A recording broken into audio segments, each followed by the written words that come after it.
Assalamualaikum warahmatullahi wabarakatuh. Perkenalkan, nama saya Eka Citra, NPM 212207131. Di sini saya akan menjelaskan tentang fase menstruasi. Di mana yang pertama itu dalam siklus menstruasi yang pada umumnya akan terjadi pada setiap wanita yang terjadi di setiap bulan.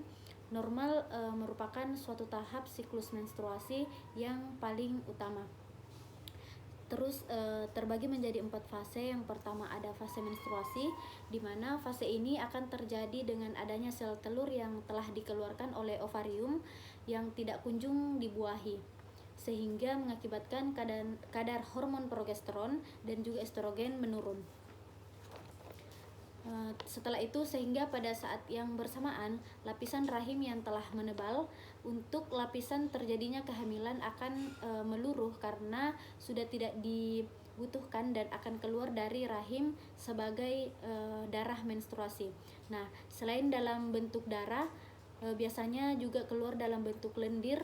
Jaringan rahim juga biasanya ikut dikeluarkan melalui vagina. Setelah itu pada setiap orang yang mengalami fase ini biasanya akan mengalami beberapa hal yang pada setiap orang itu berbeda-beda, seperti ada yang merasakan payudaranya nyeri atau kencang, suasana hati yang sangat mudah berubah atau mood yang selalu berubah-ubah, perut kembung, perut kram, dan perasaan itu lebih sensitif dari orang yang tidak dalam kondisi menstruasi. Sakit pinggang, badan terasa lemas dan lelah, dan sakit kepala. Yang kedua ada fase praovulasi, di mana fase praovulasi ini adalah fase di mana folikuler yang mana suatu hormon SFH atau perangsang folikel akan meningkat. Keberadaan hormon tersebut akan memicu kelenjar hipofisis dalam meningkatkan kadar hormon luteum atau LH serta FSH, yang mana hormon FSH ini akan membuat indung telur dapat menghasilkan 5 hingga 20 kantong kecil atau folikel. Pada serangkaian proses yang terjadi, sel telur yang akhirnya matang adalah sel telur yang paling sehat, sedangkan untuk sisa folikel yang lain akan kembali diserap tubuh. Adanya folikel yang matang dapat memicu hormon estrogen dalam hal penebalan dinding rahim.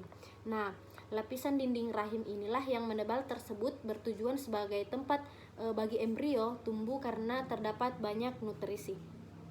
Selanjutnya ada fase ovulasi, di mana kelenjar pituitari yang dipicu oleh kadar estrogen yang meningkat pada fase praovulasi akan melepaskan suatu hormon luteinizing atau sering disebut dengan hormon LH, di mana saat ovarium melepaskan satu sel telur yang matang, inilah yang disebut dengan ovulasi. Selanjutnya yang telur tersebut akan terus bergerak menuju tuba fallopi untuk kemudian menuju ke rahim. Untuk menunggu sehingga bertemu dengan sperma, masa hidup dari sel telur ini sangatlah singkat, yaitu hanya sekitaran 24 jam. Nah, dalam fase ini merupakan suatu fase yang paling memungkinkan untuk terjadinya kehamilan. Akan tetapi, sel telur akan mati apabila dalam waktu sekitaran 24 jam ini sel telur tidak dibuahi oleh sperma. Biasanya ketika fase ovulasi akan terjadi keputihan yang sangat lengket serta kental dengan warna bening mirip seperti putih telur.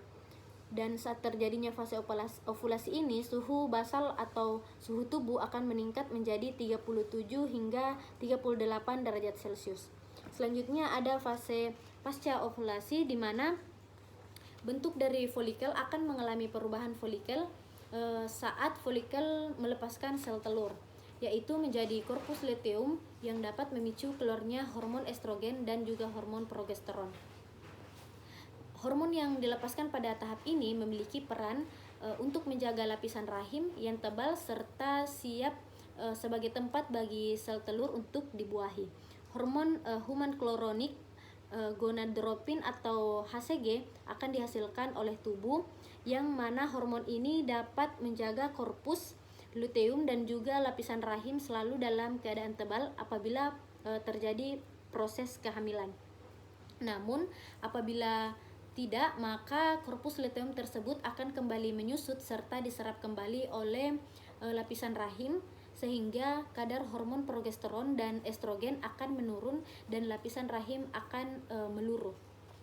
Pada fase ini, apabila kehamilan tidak terjadi, umumnya pada wanita akan mengalami berbagai gejala sindrom pramenstruasi atau PMS dengan tanda seperti perut yang terasa kembung dan hati yang sangat sensitif, sakit kepala, payudara terasa sakit dan bengkak, merasa terus ingin makan, sulit tidur, serta berat badan yang semakin bertambah.